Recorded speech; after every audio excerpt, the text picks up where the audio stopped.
780-496-6010.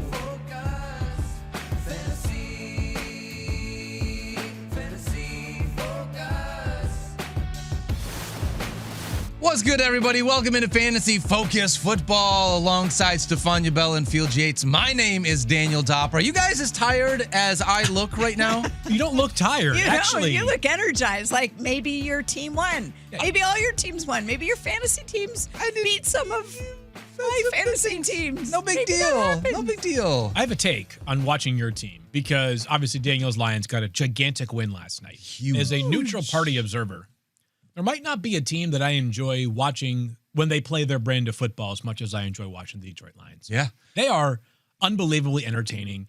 They take, what's the old saying? Like a good team takes on the personality of its head coach. Yeah. Dan Campbell might have like genetic connections to all 53 players on the roster last night because every single one of them seems like they have some Dan Campbell in them. If they did a 23andMe, they would all come back with like the little tree, right? They're all connected. And with the Lions, obviously they've got so many star players, many of which were outstanding last night, but even the role players are total dudes. What a great win that was for you last night. Great win. It was super fun to be able to watch, especially, and this is not the fantasy part. We'll get to the fantasy part in just 1 second, but if you allow me really quickly. Of course. Coming out of that week one where we just looked so awful against the Green Bay Packers, we needed a win like this because it was great to get a win against the Chicago Bears last week. Everyone loves that, but dropping 52 against Chicago, even though that's a lot of points, there's something different about going into Baltimore and beating the Ravens on their home field. Totally agree. I mean, I know the Ravens are 1-2 and maybe could go 1-3 because they play the Chiefs on Sunday in Kansas City. But I think if we were doing this college football style where you kind of rank resumes, the Baltimore Ravens, to me, are one of the 5 best teams in the NFL. And you went to their place, Monday Night Football, and did so in, an adverse environment and took care of business. And I know that the final score was 38-30. It was really a 14-point win. Thank you as well for saying you went into Baltimore because I do feel like I had a role in that win last night, guys. I'm a big fan of talking that. about there's really one team that like I truly have a deep, fiery passion for in all of sports. It's the Boston Celtics. I love them with every fiber of my being. And I talk about them like we. Like you say we. Jason Tatum and I have been rehabbing this offseason together. I'm very much part of that team, even if I'm not actually at all part of the team and I can hardly make a layup in life. That being said, I think you should speak about your team and we, just like Stephania speaks about we, like her 3-0 is an undefeated 49ers. Nothing wrong with that. Yeah. We want to be careful. We don't want we want to keep the injury gods at bay. That's right. We've done enough. Yes. I mean, you're due for one. You guys had no injury. What's the expression? Like if we didn't have bad injury, bad luck, you'd have no injury luck at all. God. We were good with that stuff. Oh, yeah. Well, quick shout out before we get started and dive into things to our friends over at Trophy Smack. Head on over to TrophySmack.com. Use the promo code FOCUS10 to be able to get yourself a belt or a trophy or a chain or a toilet seat, whatever you want for your league. There's a bunch. A ring? A ring. The ring is the good one. Super Bowl this year. Oh, I'm in on that. Let's dive into our Monday Night Football recap, my friends. We each brought a takeaway to the table. And Field, I'm going to let you go first. I'm going to save mine for last. Okay, yeah. I think maybe the most surprising part of the night was Mark Andrews' return. Yes. That's it. We have identical takes. Yeah, well, good. That tells you why. That tells you how surprising it was. Yes. Mark Andrews finishes last night. 6 catches, 91 yards, 2 touchdowns.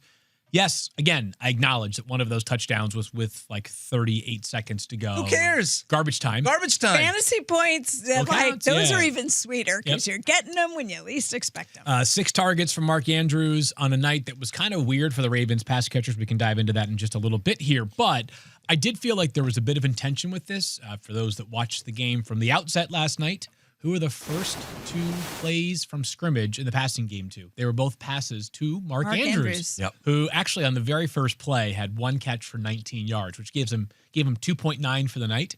That was exactly how many he had in the first 2 games combined of the season. So Mark caught up to his season-long pace in a hurry, ended up 6 for 91, 2 touchdowns.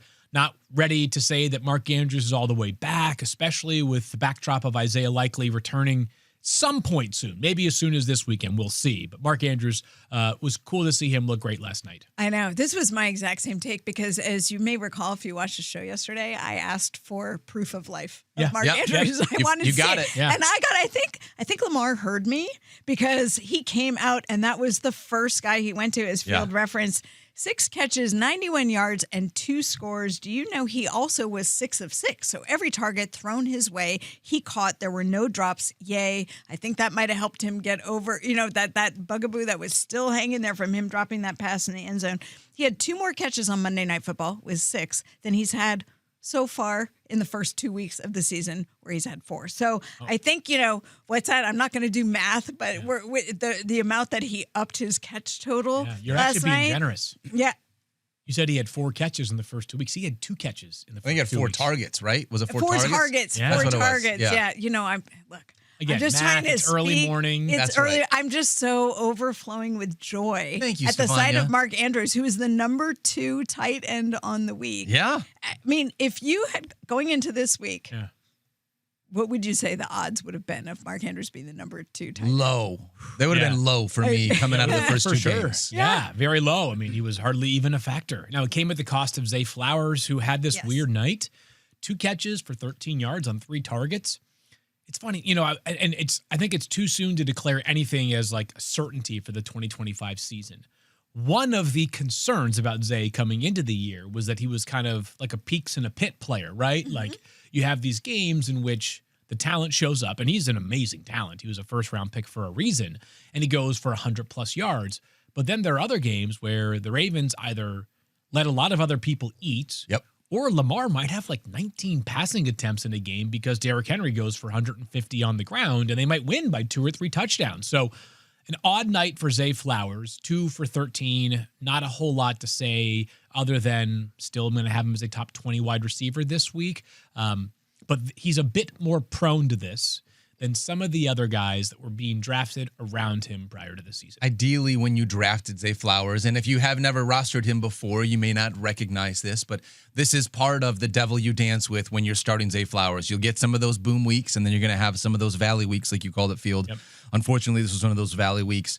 My big takeaway is just, in general, you're welcome, America, for such a great Monday Night Football game. When you look at, as a fantasy manager, right, Yeah. here are 2 things that I want. One, I just want the game to be fun and competitive because I'm already staying up late watching it, Right. right? Yes, I agree. So I just want it to be entertaining. And 2, how many fantasy relevant people can we have go off to make it very, very many. fun for us at the end of the week? Lamar is quarterback 3.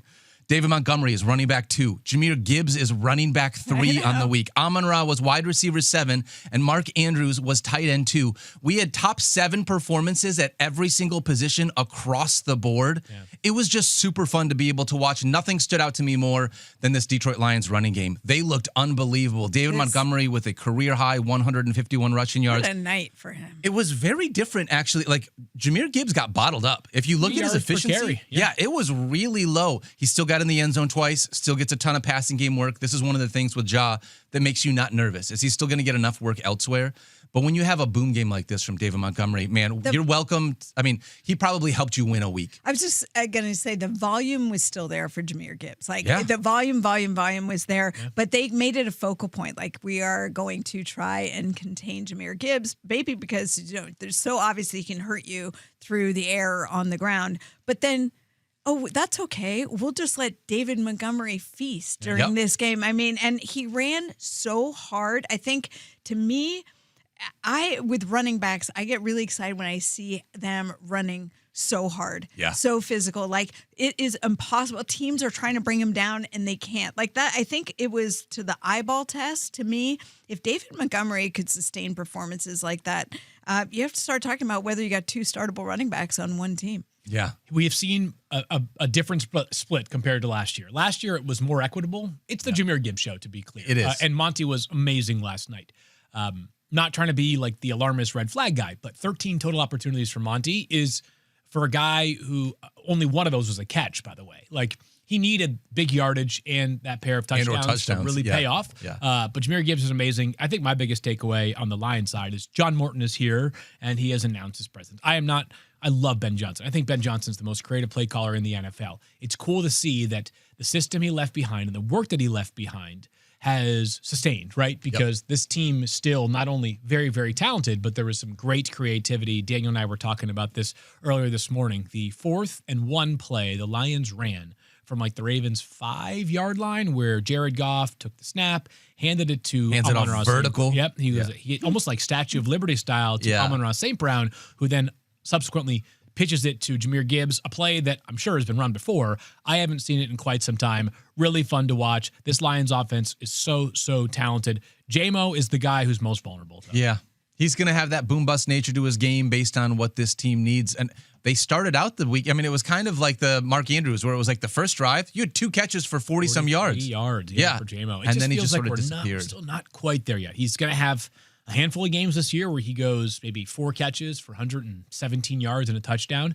But then he's going to have some games like last night where he might see a total of 3 targets, and none of those targets were, moonshots down the field, which even if those are generally low efficiency targets, when you have perhaps the fastest wide receiver in the NFL, it increases the efficiency and the upside just a little bit. Tyreek Hill doesn't want to see that get taken away. But it's probably pretty close, right? It probably is. Yeah. I think, weren't you saying before the season that you thought Jamison Williams would be less of a boom-bust wide receiver and more consistent? A lot of the vibes coming out of training camp. They said they wanted to expand his route tree, have him do more than just be that deep guy. And to be honest, seen that yet, but I think that might.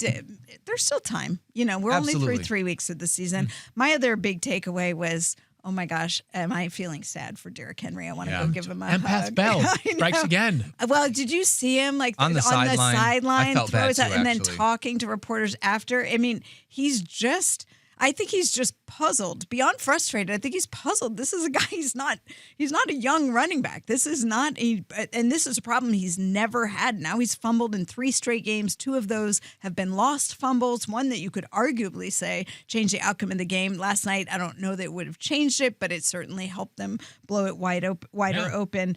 It's hard to see, and I don't know what the solution is. I hope he finds it just to make himself up. But the solution is 20 Tiki Barber. Yeah, all the way up. All the way up. No, not only that. Remember Tiki? It was Keyshawn used to sleep with the football. Tiki Barber used to just walk around all day. I have just a Yeti, but you could carry a football at all times. I know, but I feel like it's one of those things where if you think about it too much, you ever know when you think about something too much, like then that is part of what amplifies the problem. Yeah, we play fantasy football, Stephania. We don't overthink anything.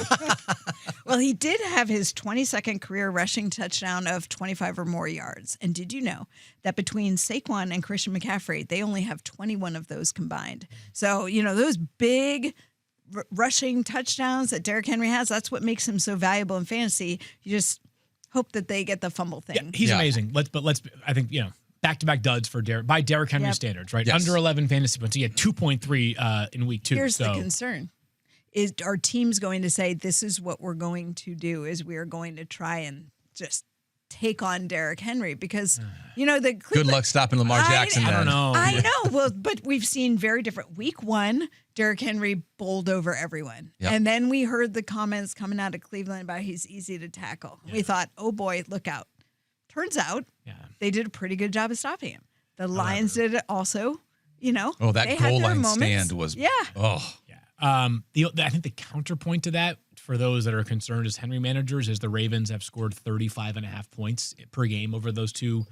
Let's try to focus in on Derrick Henry efforts. Yeah. So, if that's your strategy, I think you need to. You're going to get beaten another way. I'm not saying that's not going to happen. I'm just saying, is this, you got to pick your poison, right? Yeah. Is it Lamar you try and contain? Lamar got sacked 5 times. Yeah. That doesn't happen either. Yeah. I think last night, looked like the best player on the planet last night to me. I know him and Josh Allen and Patrick Mahomes are in the conversation, but I would be very, very afraid of Lamar Jackson if I were preparing to face the Baltimore Ravens. I think I'd live with whatever Derrick Henry can do because Lamar is that dude. Lions actually sacked Lamar Jackson 7 times last I said night. 5. I should have said 7. Oh, that's a bad. That's but I ridiculous. just I think that's tied for the most in his because career. Exactly. Wow, you never see that amazing. happen. He's slippery. Yeah. He and Patrick Mahomes to me are the 2 most slippery quarterbacks where they're like wizards. It's almost impossible to bring them out. You think, they're going to go. And then they always get away. Lamar Jackson, not as easily escapable last night, and credit to your Lions. Thank you very much, Stephania. And unfortunately for you, credit to Lamar Jackson and Jahmyr Gibbs for helping me beat you in our Fantasy Focus Show League. Oh. Do we have to talk I about also played the Detroit Lions defense, which was a bit of a Stonesy. Yes. That was. Yes, as Troy mentioned it a couple of times on the Never mind. I'll save that for another day. Rosie was like, did I hear the word onions on the what is? And I was like, yeah, we'll just move on past that. Don't worry about it. However, I got a big dub over you, Stephania, and thanks to Lamar Jackson and Jahmyr Gibbs. I scored almost 125 points. It was fantastic for me. And that was with me getting almost a 0 from Troy Franklin and 4.9 from Deebo Samuel. Look, I don't want to take anything away from your win, but I'm going to take a little bit away from your win. I'm going to tell you about how bad my team stinks. I've got Jaden Daniels on IR. That's not okay. Good. So that's not okay. Oh, I've got Jaden Reed on IR too. Okay. And Evan Engram also hurt. There's no room left on the IR for my tight end. Terry McLaurin. Oh, he got hurt this week. He did. He had a quad injury during the game, so I got nothing out of him. And then my 2 stars, running back and wide receiver, Marvin Harrison Jr. and Ashton Genty. So it's a wrap on this season. Yeah, isn't that like the most sinking feeling? It's like, what do I have It's week left? 4 and you already nothing. feel like, yeah. But you still had to work to beat me. I did have to work. I just want to point out, despite that horrid situation with my lineup, your team fought. we made it fun. It was a valiant effort, but you don't get points for effort in fantasy football, do you? Absolutely, it was. Let's take a look at the standings really quickly. Yeah. Stephania, maybe there's a chance for you to be able to dig yourself out of the hole here. What is your official record? It's terrible. Yikes. Oh, you're technically 0-6. Okay. Well, Why do we?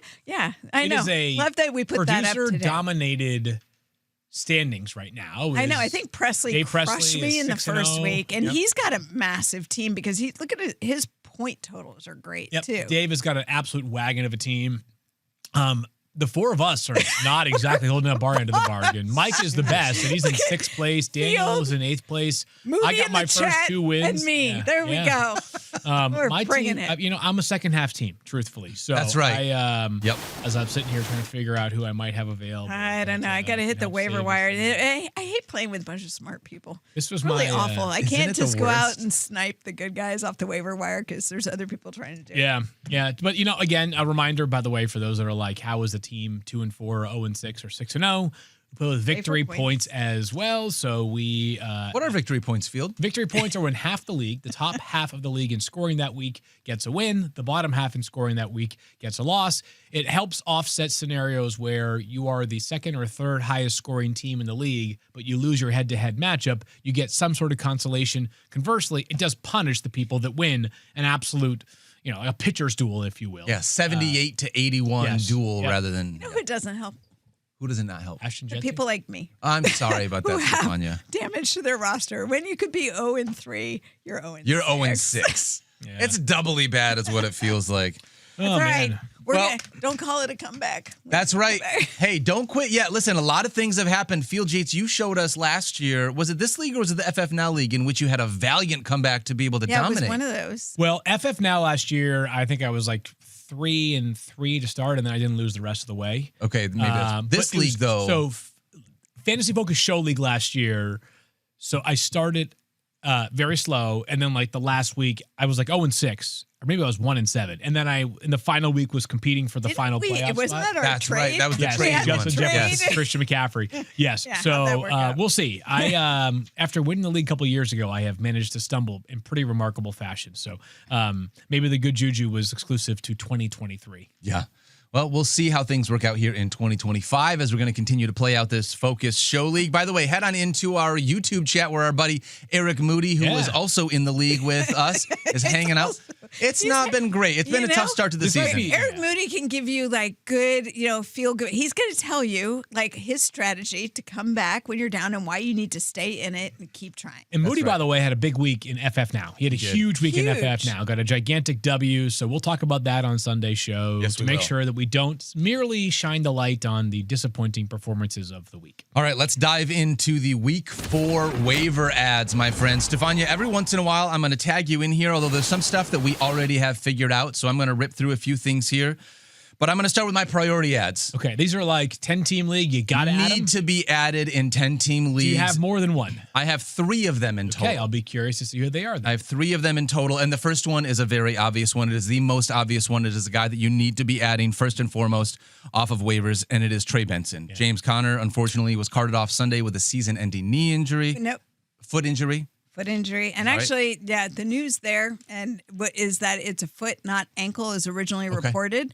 And I made a post yesterday saying that these differences do matter. We don't have the details about the injury, but when you hear severe, you saw the way his leg was positioned, defender falling on him. My mind immediately goes to Lisfranc type injury. And when you hear severe, that is a serious operation to reconstruct the foot, which is so critical for a running back. So keep James Conner in your thoughts. Absolutely. Wishing James the best. Hopefully we can get him back out there on the field next year. When you look at the backfield outside of James Conner, once he went down, Trey Benson outsnapped Amari DiMercato 20-7 after the James Conner injury. And I think that we're going to kind of have that probably like 65-35, 70-30 split here with Trey Benson and Amari DiMercato. But when you look at Trey Benson, this kid's just got juice. He's averaging over 6 yards a carry, which would be RB5 amongst qualified running backs.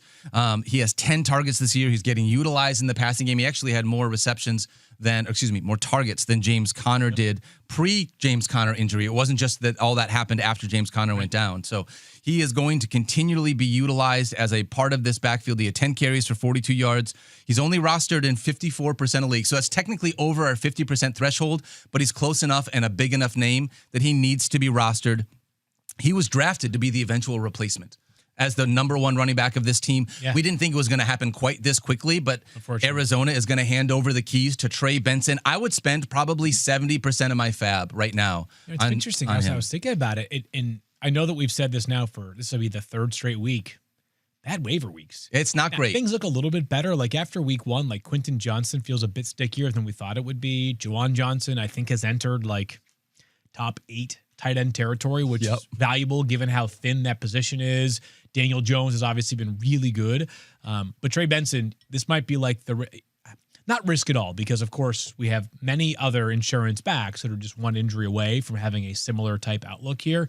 The only note that I want to add on this is in case you went and you've been checking your app already and you've noticed that James Conner still had a projection as of last night or early this morning for week 4. It's a system thing. Mike he already zeroed him out. It just takes a process to get James entirely zeroed out for the rest of the season. So obviously Mike knows that Trey Benson is going to be taking over. It's why Trey Benson's projection is like 13.7 points, even if James Conner still shows 13.9 or something. Yeah, and they're going to be on a short week this week, taking on Seattle on Thursday Night Football. I'm going to have Trey Benson probably as a top 25-ish running back this week field. We can dive into the rankings a little bit more later in the week, but someone that needs to be added and can be started this week if you need him. Okay, so that's one out of the 3. Yep. Who else you got? I got 2 more. Okay. The other one is a little bit lower on down this list, but listen, we said it last week, and when Adam Schefter speaks, I think that we need to listen. Yep. Bashal Tutin. He talked him up on Fantasy Football Now. Shefty did. He's now scored in back-to-back games. He's been productive. Not a huge pass catcher. That third down role, not yet. That third down role has been LaQuint Allen, which has been much to the chagrin of fantasy managers. Yep. I got to be honest, we did not really want that. He doesn't really play third down a lot. However, I do believe he is an important insurance back behind Travis Etienne in this Jaguars backfield. And like I said, he's found the end zone a couple times. You see the dynamicism, I think that's a word, when he touches the football with the way that he can be explosive, especially in the passing game. He's got some shift to his game, so I think he's an important insurance back. He's not a starter, but he needs to be on benches in case something happens with how much run I think he's going to get. Okay, that's number 2. Yep. And number 3, the tight end position is just so bad. It's just so not good this year that when you look at, go ahead. Hunter Henry? It's Hunter Henry. Yeah. 10 fantasy points in 2 of his 3 games to start the season. He leads all Patriots pass catchers in targets, receptions, receiving yards, and touchdowns. If you're a George Kittle manager or an Evan Engram manager who has been kind of throwing darts at the position, trying to figure out what you're going to do until you get somebody else, Hunter Henry, with the way he's being utilized in this offense, he's not going to be a top 5 guy. I know we just had that huge boom week. This is, and you mentioned it, Field. Like, this is one of those things. He's going to have 1 or 2 of those games every year. Yep. But if you told me he's going to be in the 8 to 12 point range at the tight end spot, I think he's going to probably be pretty accurate with where he will land. He's going to be a low end tight end 1 for us right now on the season. Okay. I want to give you the top 10 tight ends. I know who number 3 is. I know where Hunter Henry ranks. I know he ranks as tight end 3. Yep. I'm trying to figure out who the heck is tight end 1. That's what I was. Okay, I know. My system is not sure. Okay, let me see if no, we're going to do top 5 by position a little bit later on. So you want to save it? We'll save it. No, we're not going to do tight end. So so here are some of the candidates that I figured would have been in the conversation for tight end 1. Yep. Brock Bowers, I don't think it's him. It's not him. Okay. Trey McBride, I know it's not him. It's not him. Hunter Henry is tight end 3. Correct. Juwan Johnson is tight end 2. 2. Wow. Tight end 1. Dalton Kincaid? He had a huge game this week. Massive game. Mark Huge Andrews? volume. Incredible volume. Jake Ferguson is Jake tight end Ferguson 1. is tight end 1. Like we all thought, the top 7 to start the season, Jake Ferguson, Juwan Johnson, Hunter Henry, Trey McBride, Tucker Kraft, Dalton Kincaid, and Zach Ertz. That's the top 7 of tight ends to start the season. That's Brock wild. Bowers is 8. Travis Kelce is outside the top 10 in general. George Kittle is hurt. Laporta is tight end 15. George Kittle is hurt. It has not been great for the high-end tight ends that we have seen so far. It's been all over the place. So because of that, I still feel like, even though it's early and we don't believe that he's going to be a high-end, like a ceiling play, Hunter Henry probably still needs to be rostered now because of how bad the rest of the position has been. The good news is I'm not sure anybody's a ceiling play tight end. Not right now. I was say it's probably going to rotate week to week, but Hunter Henry to me feels like you've got a decent floor there because he's just a solid, consistent, available player. Agreed. As long as he's healthy. Yeah. He stayed very healthy since getting to New England. Yeah. That was the story of his career early, and he has been excellent in terms of reliability for the Patriots. I said he got up limping the other day, and I was a little bit nervous. I'm keeping my eye on the injury report, but nothing major. I am expecting Stephon Diggs to get more involved in this passing attack as the season moves on. So, I don't think Hunter Henry is going to lead the team in all the stats that I mentioned throughout the entirety of the season, but he is going to be a part of that. All right, so those are my 3 priority ads here in week 3 or going into week 4. It almost did you feel a little bit like it's Trey Benson? Yes. And then Basil Tootin. And then Basil Tootin is farther down. It's like Trey Benson is the clear number 1, and then the other guys are after that. I would say that's a fair way of categorizing it. Yeah. And then I got a couple of speculative ads or some deeper league targets if you play either in 12 or deeper leagues, as well as if you just have a big roster. Sometimes you have bigger rosters as though you have a larger bench. Stephania, I do want to ask you really quickly, because some of these are going to be wide receivers. We had injuries to CeeDee Lamb, Mike Evans, who was going to get an MRI, but then it was pushed to Tuesday, I think. So we're, waiting on that one. And then Terry McLaurin. Do you have any updates on them before I dive into the rest of this list? Yeah, so remember yesterday we were talking about CeeDee Lamb and how he tried to come back in the game for a snap, and he was saying after the game that he thought he'd be potentially available this week. And I said, it's always different a day later because they get all the wrap off, they get the tape off, the ankle swells. Well, now we're talking about CeeDee Lamb missing 2 to 4 weeks. That's what the report is, 3 to 4 weeks, excuse me. But I would say it's still based on functionality, right? These are approximate windows, but when guys come back, if you go back to when Austin Eckler had a high ankle sprain, and here's a guy, he was so physically fit, he was like, I'm coming back, and then he struggled. It took him a couple extra weeks, and then even when he was back, he struggled because your ankle just doesn't feel quite the same. So I would plan on you're going to have a handful of weeks without CeeDee Lamb. Okay, and Jerry Jones left open the IR possibility. Yeah, well, and that makes sense, right? Because if it's 3 to 4 weeks and you're thinking it 4 to 5, maybe, then if you get the roster spot, like why not take advantage of it? Plus, it just keeps, to me, one of the advantages is it keeps the player at bay, and it also stops people, although they don't mind a lot of questions in Dallas, but it stops people from asking, is it going to be this week? Is it going to be this week? Because it's at least 4 games. So stay tuned, but plan on filling in for CeeDee Lamb. Mike Evans, we're waiting on the hamstring. This is going to be a multi-week injury. I'm just telling you. When you say multi-week, do you mean he will miss multi-weeks or something he will deal with and manage for multiple weeks? Yes. Okay. I mean, it's like it's both because it's sort of a continuum thing. Okay. But I said this yesterday based on what happened last year when he came back too soon. I think that memory is recent, and he knows and the team knows we don't want to push him back. And then no real update on Terry McLaurin with the quad injury of any significance yet. And just one other, Tyrone Tracy dislocated his shoulder. Yesterday, we weren't totally sure exactly what was going on there, and now anticipating that he'll miss 2 to 4 weeks. So you're going to have to replace Tyrone Tracy for at least a couple games. All right, so I'm going to start with the wide receivers. Again, these are speculative ads or deeper leagues, but there's really two guys that kind of lead this list. Hit me. It's going to be Alec Iomanner with the way that he has started this season. Last week, he had 5 targets, 4 catches, 38 yards, found the end zone again. He's found the end zone twice. He has both of Cam Ward's receiving touchdowns. He absolutely does. I think, and this is going to be more tight of analysis, but he just looks like a guy that with growing chemistry with his quarterback, Cam Ward, probably just needs to be on the end of benches or at a minimum, just keeping him on your waiver priority list as we get into bye week. So I like Alec Iomanner there. Also Tyquan Thornton. I don't know how we cannot. I realize he's going to be a boom bust guy. The best catch of the week when he had, because the first, if you didn't see it, and he made that big catch for Kansas City, and then there was a penalty or something, or it was incomplete. I forget what happened. Didn't count. And Patrick Mahomes goes right back to him with the bomb down the field, and you see Tyquan Thornton's arm stick up like, I got this one. Yeah. It counted. I was like, I like your style. Yeah. He's been fun to watch, man. Like he's full story and development, nice player scouting there. We'll see whether Xavier Worthy plays this weekend. If he does, it might mean slightly less work for Tyquan Thornton. Yeah. I also would caution people on the Xavier Worthy coming back thing, and here's why. We heard when he got hurt, remember it was like, oh, he might play this week.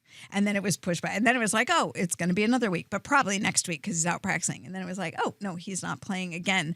He's been wearing a harness. Now, I don't know if he'll wear the harness in competition. I expect that he probably will. But you are not the same guy when the harness keeps your arm from being able, it's that restricted motion of getting back up here. Yep. And when you can't do that by design, you can't be the same receiver. So you can't make potentially the go up in the end zone, the Isaac Tesla catch. You're not making that one-handed grab, the DeAndre Hopkins.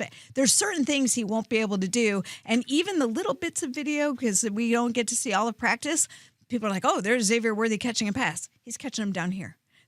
Everything I've seen is down here. So again, that changes the nature of what the player can do for fantasy purposes in the game. Yep. It would just be expectations out of the gate. I don't think he's going to dominate the minute he comes back. I think that when I look at Tyquan Thornton, he's probably just going to be a boom bust option for you. Maybe there's a chance for more. I mean, I think the passing availability in this offense is wide open. If he wants to establish himself as a guy, I think he can do that. There's an opportunity there.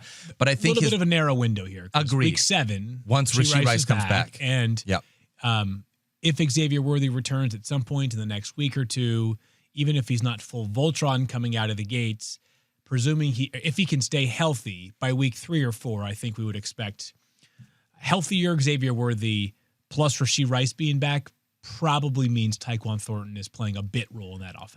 I would agree with that. Although it has been fun to be able to watch Patrick Mahomes re-find his deep ball again. You got a long ways to go before week 7. So for the next few weeks, you might get a little bit of a hidden gem. These two are a little bit deeper of ads and much quicker. Torrey Horton, likely a boomer bust dart throw here. There's a chance he could develop into the number 2 wide receiver in Seattle. So again, if you've got a deeper bench, it's someone that I think is worth adding just to sit on the end of the bench. Yeah. And Luther Burden, the same kind of thing. Just think year 1 Jamison Williams if you're thinking about Luther Burden. Yep. He's going to have very little target share, but when he does make plays, he's probably going to be one of those guys that leads the position at points per touch. Yeah. Because when he touches the ball, it's going to be a big play. Yeah, we do this a lot where we start to speculate on if a guy gets traded when we know the reality of the NFL is there aren't a ton of trades.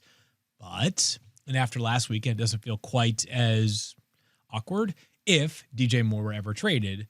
Part of the reason why the Bears would be motivated to make a trade is that they could elevate Luther Burden into a bigger role. But that's, to me, probably more of a 2026 at the earliest part of the equation. But that touchdown catch he had was an amazing throw from Caleb Williams. But Luther Burden was flying down the field. That man can absolutely go. That was just fun, and I'll take 2 seconds. As a Lions fan, I'm not rooting for the Chicago Bears more often than not. But that flea flicker was just like a quintessential Ben Johnson play call. Yeah. And Caleb, you already said it, like that bomb that Caleb threw was beautiful. And by the way, extra credit on that bomb because the flea flicker back, it wasn't a flicker. It wasn't a great alley-oop. Back. Yeah. So the time, what is that? An extra 1.3 seconds in the air, but those are such timing plays. The fact that he had to wait for the floater to come down. It was amazing. And then still delivered it.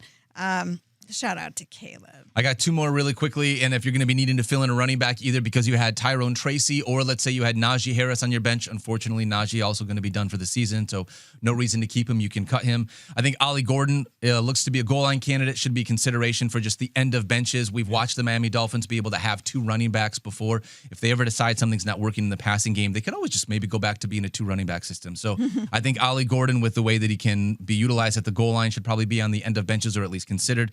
And I'm going to say the same thing with Blake Corum, although to a much greater, lesser extent, as the clear number 2. Those guys are more speculative or deeper league ads if you really need to add someone in deeper league. Insurance policies do matter. Anybody else feel that I didn't mention off the waiver that you feel like, boy, this was a glaring omission this week? Because again, other than the top of the list, it didn't feel like a super great waiver week. I think it's been kind of a slow start for waivers in general this season. One of the downsides, if there is one, to having a Puka Nacua just a couple of seasons ago is that it creates this impression in your brain that you can find season-altering players on the waiver wire. Yep. You can to a degree, but not to the extent of Puka Nacua very often. It's one of the many remarkable aspects of his story so far in the NFL. So I would agree on how you categorize them. Maybe a defense to stream here or there, but even the defensive options this week are not great. Yeah, I looked. There's not a lot of really, like the obvious matchup against the teams that we would want to target. Most of those defenses are already rostered. Totally agree. It's going to be a tough one if you're streaming defenses this week. Let's take a quick look heading into week 4 at the top 5 scoring leaders per position. Incredible. Just incredible how much things can change in less than a month. Let's start at the quarterback spot. A couple names here that are pretty obvious. 3 out of 4. 3 out of 5. 3 out of 5 are pretty obvious, yeah. Lamar Jackson, right now, good. Number 1. Yep. Josh Allen, number 2 at the quarterback spot. Caleb Williams, quarterback 3. And, of course, Daniel Jones, quarterback 4. And then Jalen Hurts rounding out the top 5. 2 of those things are not like the other. My question to you guys is, how sticky do you think that Caleb Williams and Daniel Jones' performances have been, knowing that it's been a small sample size, but they have been playing very well for us in fantasy for the first 3 weeks of the season? So here's what you like about Caleb so far. See, I think he just looks dramatically improved. 16.98 points is his low total for the season, right? It's not like he had a 38-point game, and then in the other 2 games, he had 16 and 14 or something, right? Like he's had 3 pretty solid games. 17, 24, and 29 fantasy points. The player continues to ascend. That much is for sure. It's an excellent matchup this weekend. So you are getting a juicy opportunity for Caleb to cash in against the Raiders in Vegas in week 4. I think I would categorize him as closer to quarterback 10 than a top 5 quarterback the rest of the way. But between the injury attrition, Joe Burrow, as you know, being out, and just a couple of guys that have maybe underperformed. Like, I was not as passionate about Patrick Mahomes as somewhere in the preseason process, but I know that Mahomes had 2 big games to start the season.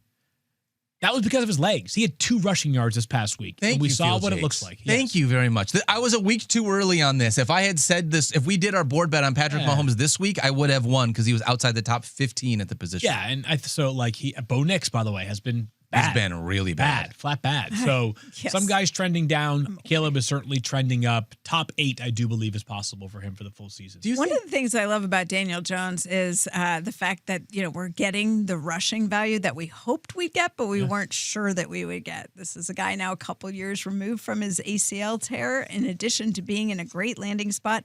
3 rushing touchdowns for Daniel Jones, second only to Jalen Hurts there. We expected the rushing touchdowns from Jalen Hurts, but to see Daniel Jones getting them, I think has been a nice surprise. I don't know that we counted on him being the guy to actually punch it into the end zone. And by the way, that's not hurting Jonathan Taylor at all. So, it's not like the competition there for the run game.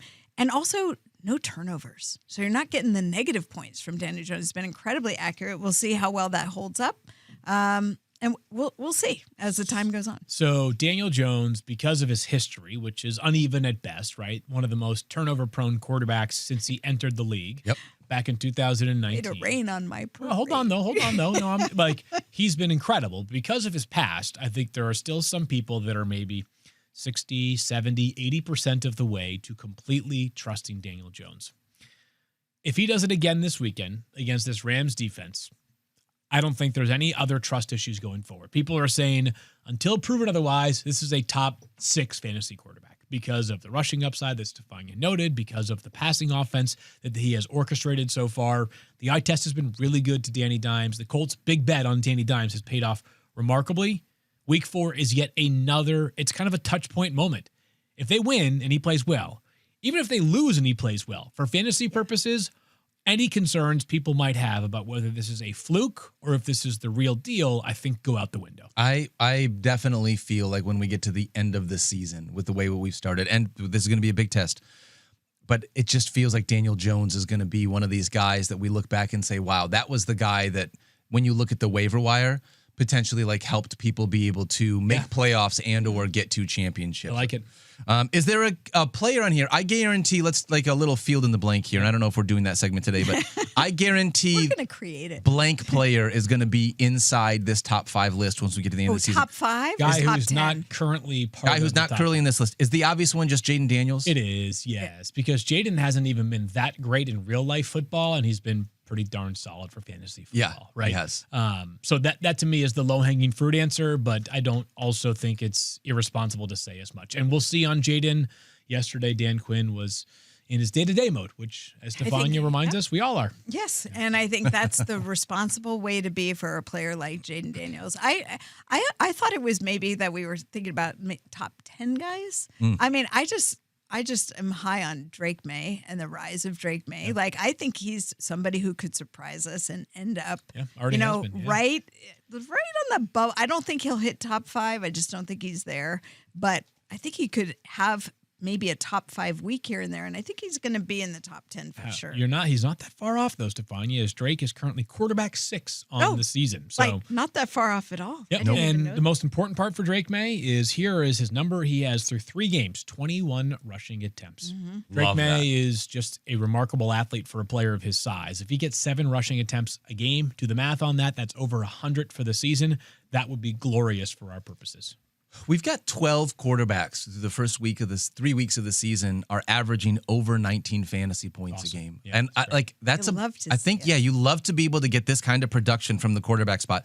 Not all the guys that we assumed, one of them for what it's worth is Marcus Mariota. However, still, there's a bunch of guys. Do not get points deducted when you take your coach out. No, that was a tough one. Yeah, that was tough. That was good toughness from Dan. Thank goodness he's okay. Yeah. Let's talk about some running backs here because the top of the running back heap, I think, Fields, you mentioned it on Monday, but Jonathan Taylor has just been unbelievable. Lights out. Yeah. Absolutely unbelievable. He comes in as RB1. Christian McCaffrey in that passing game, just not going anywhere. He is just unbelievable. We using his hands. James Cook as well, Jahmyr Gibbs and Bijan Robinson. Honestly, this feels pretty chalky. There's a couple names that you could throw in here. I'm surprised that Derrick Henry hasn't played better, although we touched on the struggles. But all of these names belong inside the top 5. I just feel like Bijan at 5 is a little disappointing for the people who went overall. And I get it. It's only 3 weeks into the season. Yeah. But I also feel like he needs to be, like, they need to open him up a little bit more. There are 2 names that are glaringly not a part of this top 5 list that were probably drafted close to Saquon, obviously being one. Saquon and Ashton Genty. Yeah, Those are the 2. I think the most surprising name in here, I think, is obviously James Cook. He was really good last year, but there was some serious regression potential in the touchdown department. Cook had just over 1,000 rushing yards with 16 rushing touchdowns last season. I think that's I think that's fair on Bijan. I don't think it's been anything. It's definitely hasn't been a tank job, right? I mean, 20.1 points per game is still really good. And it wouldn't surprise me if Bijan rises to the top here by the end of the season. What a remarkably talented player. The Falcons are kind of a mess offensively. They fired their wide receiver coach yesterday, Ike Hilliard. Gave even more responsibility to cousin TJ Yates, the passing game coordinator, now the wide receiver coach too. I'm not sure those changes. Since he's family, you're gonna speak to him a little bit about and say, hey, more Bijan, baby. Actually, more Drake London. More Drake London, please. But I will. They also announced Zach Robinson, their offensive coordinator, is going to go from the box down to the field. Sideline. These I don't know what that does exactly, but I don't love these. These are like the coaching equivalent of a players-only meeting. Right. Oh, geez. We're gonna try something. So, do you think we're doing something about it? Yeah. Yeah. So, anyways, I would just say that of these guys, like if there's a name that I think has a chance to rise up into the ranks that has not been mentioned yet, Saquon is certainly the obvious candidate here. I'm trying to think of other guys that have just like. There's one other guy that I think is just because of his pass catching ability if Devon Achane ended up here, I wouldn't be shocked as a pass catcher. Got to be considered here as well. As far as disappointments go, none bigger than Ashton Jeanty, clearly the biggest bust, at least amongst running backs and in fantasy. I wanted to clean something up here because I heard from our stats and information group yesterday. So yards before and after contact are a stat that is tracked by a variety of different services, and you can see big discrepancies. True Media is what ESPN uses, and True Media has a much more favorable opinion of the Raiders offensive line than where I had pulled it from previously. So Ashton Jeanty does have 48 rushing yards prior to contact, when yesterday I gave you -1. Said it was -1, yeah. That's almost like, again, these things are pretty darn subjective. My eyes certainly don't feel like he's gotten 48 yards before contact. It's the biggest takeaway. I wanted to clean up that stat. The biggest takeaway is the offensive line sucks, right? Very bad. Whether it's No matter 48 how or you -1, slice it doesn't matter. yeah. They stink. They need to help them out a whole lot more. But until the Raiders, A, get things going with the offensive line, and B, they throw the ball to him a little bit, like some. Like I don't believe, and I am happy to be corrected here, I don't believe the Raiders have dialed up one screen for Ashton Jeanty.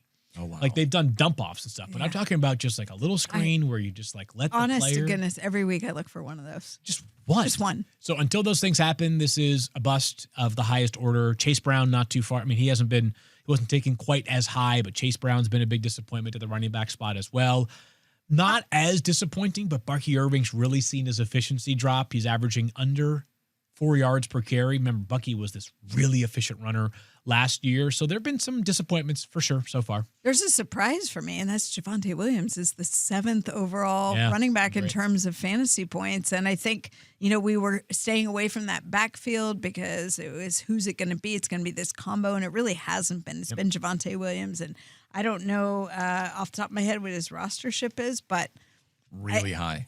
Yeah, It's people caught point. on because all of a sudden he was singular in that offense, and I just wonder, it'll be interesting to see how things change or how much things change, if at all, with CD Lamb gone for a couple weeks. Javonte Williams rostered in 93% of leagues. More Jake Ferguson, 7% of leagues where he's not. Right? Like, where is he not being 14 rostered? leagues. There's 4. That must be what it is. When I look at this, I think the big disappointments, and then we can move on here, but you already mentioned a lot of them. Yep. Saquon Barkley being running back 13, that's a disappointment. Yeah. It doesn't feel like he's as like outside Not the top as 12. bad, It doesn't but feel as bad, but like you don't love that. Derrick Henry, running back 16. We expected him to be higher. Josh Jacobs, running back 19. I would have thought he'd been a little bit higher on this list, especially with the way that the Green Bay Packers have played. And then you had already mentioned the other ones, which I think the big one for me is Chase Brown and Ashton Jeanty. Those guys, especially because I talked up Chase Brown a bunch, I think Jeanty's in tier one though. Like he's tier 1 bust. Yes, right now, unfortunately. Tier 1. Yep. So hopefully we get some of those Marion rebounds. Hampton had certainly been in that category until this past week. So we'll see if Hampton bounces back. I bet you that's going to change now. Yeah, they don't have a choice in the backfield. They don't have a choice. Right? So, Yep. Yeah. We'll see how that one works out. Let's look at some wide receivers here. Now we got some surprises here. This is the surprise, right? Also, one of these names is really not like the other. All right, Puka Nacua, you mentioned it yesterday, Field. He's wide receiver 1 in the season. That's not surprising. He's getting unbelievable volume. Yep. Amon-Ra St. Brown has more touchdowns than any other wide receiver in the NFL since 2023. He's wide receiver 2. More touchdowns. It's unbelievable. Unbelievable that Amon-Ra has that. What that tells you, people know that is who they are looking for, and he still makes the plays, catches the ball, gets in the end zone. He's unreal. Unbelievable. Rome Odunze absolutely vaults inside the top 5. Right. Yep. He is wide receiver 3. Trey Tucker is wide receiver 4. Yep. And then Jackson Smith and Jigba comes in as wide receiver 5. Obviously, Trey Tucker doesn't really belong in this list. I think if you're looking at the rest of this, though, like Rome Odunze and JSN are probably the 2 most surprising, but we've talked about how the wide receiver spot, we've been hit with a bunch of injuries so far this year. We've had some disappointment at the top of the position. Does anybody stand out as like a big surprise to you within this top 5, either making it or not making it? Yeah, I think Justin Jefferson and Jamar Chase, people are like, where are those guys at? And CD Lamb. CD had a 0 in one game because he got hurt.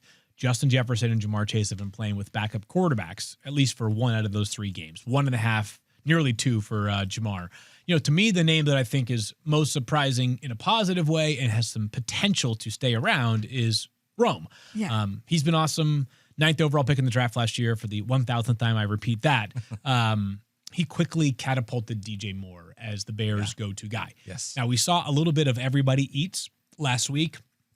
I think the first completion of the game for Caleb Williams was to Colston Loveland, their first-round tight end.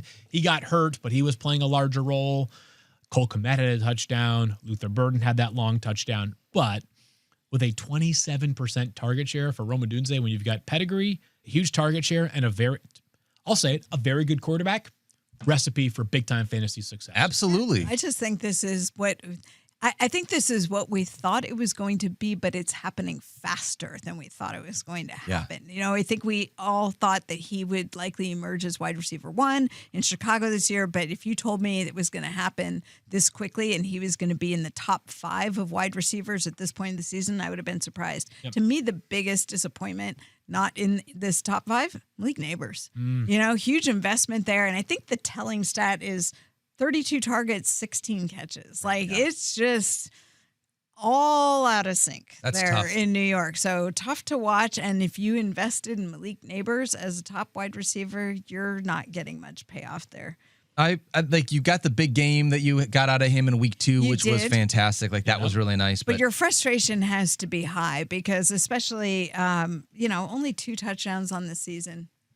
So when you look at it, it's just the quarterback. They got to get. Like, I don't have any idea how they're orchestrating their offense right now. It is. And that's the thing. I think that's the part about it that extends the disappointment. Is like, where's the hope? What are you looking for optimism? Because we don't know what they're going to do. We don't know if they're going to make a change at quarterback. The offense doesn't look in rhythm. What was that game Sunday night? It was, wasn't it? Yeah. I mean, I'm trying to put it Sadly, in my way yes. Isn't this why a good Monday night football game is such a palate cleanser after a game like that? I was just going to say timeline cleanse. Yes, Good Monday Night Football. When I look at this list, and I'm looking outside just the top 5 even, I'm going to give you the rest of the top 10 here because we just had such a bad start to the position. Wide receiver 6 on the season is Keenan Allen. Love. I mean, for him, not for fantasy purposes, but talk about, what's old is new again. That's right. And it's great. And he and Justin Herbert, game, right? People who say that vibes don't matter, I beg to differ because this Justin Herbert, Keenan Allen connection is so good. And he's just right back into the Chargers fold. I love it. Wide receiver 7 on the season is Garrett Wilson. I wouldn't have suggested that, but he did have 2 big games. Wide receiver 8 is Quentin Johnston, amazing. Which is not what we thought. 8 and not Lad McConkey. And then Malik Neighbors is wide receiver 9, and Emeka Abuka is wide receiver 10. So we talked about, Jamar Chase has just struggled, unfortunately, to start the season. He's wide receiver 11. Justin Jefferson, Justin Jefferson is no huge games. Wide receiver 25 on the season. I'm trying to think of who else was big here that we had. Nico Brian Collins, Thomas Jr., wide receiver. I didn't even want to bring up Brian Thomas Jr. Where's Nico? Where's BTJ? Brian Thomas Jr. Nico was wide receiver 19. Okay. And he had a big game this last week, but we got to get more of that. Brian Thomas Jr. Don't we feel like Nico, like now it's just like, it's Nico. Yes. Like I would like to think that is the only thing that's going to help get them out of a funk. A good matchup this weekend, too, against Tennessee. Brian Thomas Jr. Wide receiver 48. Let me ask you this question. Do you think he's ahead or behind of Romeo Dobbs? Well, the way you ask it, I think it's behind. He is 1 spot ahead of Romeo Dobbs, 1 spot behind Alec Pierce, wide receiver 54 right now. He is the, I think, biggest disappointment of the wide receiver group to start the season, and it's not even close. You should be sending paychecks to Ashton Genty for hiding how big of a disappointment this season has been so far. It's crazy. Drake London also, wide receiver 44 on the season. Like he has been there as well. This last one was not great. So very interesting to start the season. Obviously, this is just the start of the season, not the entirety of the season. A.J. Brown's pretty far down there too, but we saw him wake up. Yeah, this year, you're going to have some of those boom-bust games with him, so we'll see how that one works out. A couple of guys I thought were just going to be higher. I thought Teteroa McMillan was just going to be more involved. He's wide receiver 30. It's fine. He was drafted at wide receiver 30. Yeah, I just thought in this offense there was going to be a little bit more. I'm still hanging tight as well. I'm hanging tight as well. So, and I don't think there's anyone else that really just super stands out over top of everyone else. The rest of it feels good. And then we talked about the top of the tight end position, which is just sort of weird and gross. Yeah, let's be honest. It's been a very big disappointment. Yeah. Yep. All right, let's dive into some mailbag questions. Again, a reminder, head on into our YouTube chat and hang out with our friend Eric Moody. You can follow him on social media at Eric N. Moody, but we're going to grab a couple of questions. We call them from our tag board right now. So let's throw up the first one that we got. This one comes from Rogue Ops War. Sam Laporta or Hunter Henry? Guys, are we really already at this point of the season? This week, the answer is Hunter Henry for me. Yeah. The Lions draw the Browns, who are a very frisky defense right now. Yes, so I will go with Hunter Henry this week. I would have to say so. I would have to say so too. I think that I would go with Hunter Henry. Goes to Hunter Henry. And I do believe that this is going to be a tough game against the Browns. Lions were so excited. Quick second. I was talking with my buddy, Not Cool Keith, obviously, because the Browns beat the Green Bay Packers. I was so excited. And he was like, Daniel, you could repay the favor and beat the Baltimore Ravens for us. So, like, our franchises have been really excited with each other. And now we play each other here in the next game. So, you with guys the way tie. We could. I'd be all right with a tie. Yeah. I think a tie actually hurts everyone else in the division more than it hurts you because it doesn't count as a loss when you're talking about win percentages. Right. So a tie could be your tiebreaker. It feels gross to say this, but it's got to be Hunter Henry just with the way that he's being utilized in that offense. Sam Laporta, when you've got 6 guys in an offense to get the football to, every once in a while you're just going to sort of get left out, and I think it's a much tougher matchup for the Detroit Lions. So, all right. Can't believe I'd say it, but Hunter Henry as well. All right, next question here from our YouTube chat. Ben Fisher asks, should I drop Tony Pollard for Trey Benson? This is an 8-person league, and there are only 4 bench spots. That's really interesting. That's a really good question. I don't. I'm going to look at the. I would keep Tony Pollard. I don't think I would drop Tony. Tony is handling basically every running back touch for the Titans. Now, is it possible that Tajay Spears enters the picture? He's eligible to return next week, not this week. Yep. And Tony Pollard drops to like a 65% of the workload guy? Yes.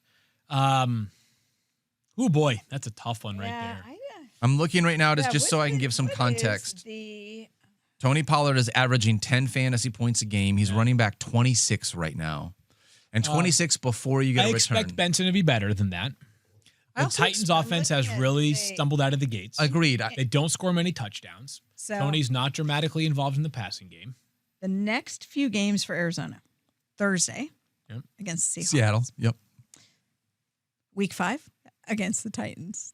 Oh, wow. The Tony Pollard. Trey Benson Bowl. Yes. Is week 5. And then week 6 at Indy, week 7, Green Bay. And then there's a bye. So how do we like Trey? How do you feel about Trey Benson in those matchups? I don't, I think that you need, Seattle defense has been.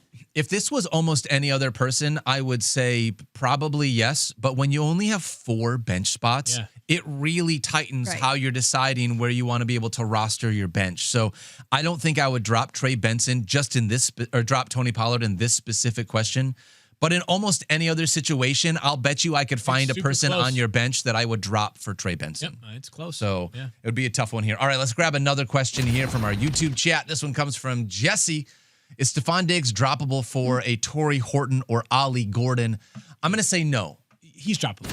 If you need Stephon Diggs? If you really wanted one of those players, yes, that's droppable. Would you drop Stephon Diggs for Torrey Horton? I would still hold on Stephon Diggs. I would prefer Stephon Diggs, but if you're asking me like, hey, I've really got a strong feeling about one of those 2 players, it's fine. Like if you have, for example, Cooper Kupp, or if you have, for example, Devon Achane, I'm fine with grabbing each of their backups, but Horton might not be a backup.